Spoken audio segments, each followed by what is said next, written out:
ஸ்ரீமத் பாகவதத்துல ஒரு கட்டம்.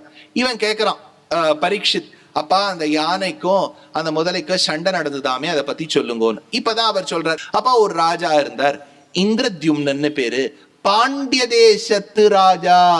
ஞாபகம் வச்சுங்கோ, இந்த பாண்டிய சோழன் 2 வம்சங்கள் இருக்கு இல்லையா, இது நம்ம இன்றைய காலத்து இதிகாசம் பார்க்கும்போது ஒரு 1000-1500 வருஷத்துக்குள்ள வரா. ஆனா நம்ம புராணங்கள்ல பாண்டிய ராஜாவும் சோழ ராஜாவும் ரொம்ப பிராச்சீனம். வருவா ஒரு 200 வருஷம் அப்புறம் எங்க போச்சு அந்த வம்சம்னே தெரியாது. திரும்பி அடுத்தது ஒரு ரைஸ் ஆஃப் த சோழா எம்பையர்னு வரும். இதுல பாண்டிய மன்னன் இந்திரத்யும்னன் இருந்தான். தாமிரபரணி நதிக்கரையில் நடந்த அவதாரம் இது. அத்தாளநல்லூர்ல நடந்திருக்கு. அங்க யானை சாதாரணமா தடாகத்துக்கு போயிட்டு மலரை பறிச்சுது. நான் மறுபடியும் சொல்லுவேன், இந்த தாத்தா பாட்டி கதை சொல்லும் போது கொஞ்சம் நல்லா மசாலாவை போட்டு சொல்லிவிடுறா.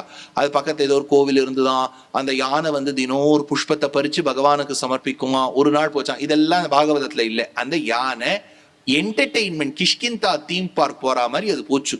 அது காலை வச்சுது, மலரை பறிச்சுது. அது ரொம்ப ஸ்டைல் ஸ்டேட்மெண்ட். இப்படி பிடிச்சிக்கிறது, கண்ணாடி எல்லாம் இப்படி சுத்துறோம் பாருங்க, இப்படி சுத்துறோம், இப்படி எடுக்கிறோம். அந்த மாதிரி அது மலர் இப்படி பிடிச்சது.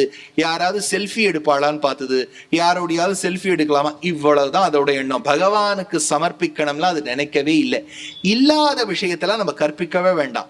அது நினைச்சது. பக்கத்துல இருந்த கூடிய பெண் யானைகள்லாம் பார்த்தது, என்னமா ஹீரோ மாதிரி நிக்கிறாரு பாரு ப்ரோ அப்படின்லாம் சொல்லிட்டு, சரி இப்படியே அது மலரோட நின்று இருக்கு, வெளியில வரலாம்னு நினைச்சது.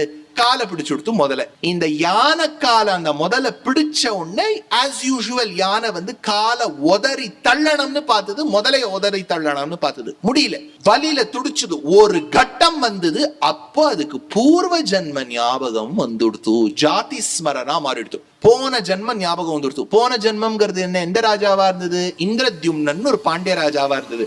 நல்ல வழியாக இருக்கும்போது அகஸ்தியருடைய சாபம் ஏற்பட்டதால் இது யானையா மாறிடுது. அதுக்கு போன ஜென்ம ஸ்துதி ஞாபகம் அந்த அந்த ஸ்லோகங்களை மனசளவுல சொல்லித்து யானை. காரணம் இல்லாத ஒரு காரணமே வான்னு சொன்ன உடனே பெருமாள் உதறிக்கொண்டு வந்தானாம். அப்ப அது என்ன தைரியத்தோடு சொல்லித்து, அப்படி அந்த யானை அழைத்ததே மூலம் என்று அழைத்தேனோ, காரணமற்ற காரணம் என்று அழைத்தேனோ, மூலம் என்று அழைத்தேனோ கஜராஜனை போலேன்னு அந்த பெண் பிள்ளை சொன்னாளாம்.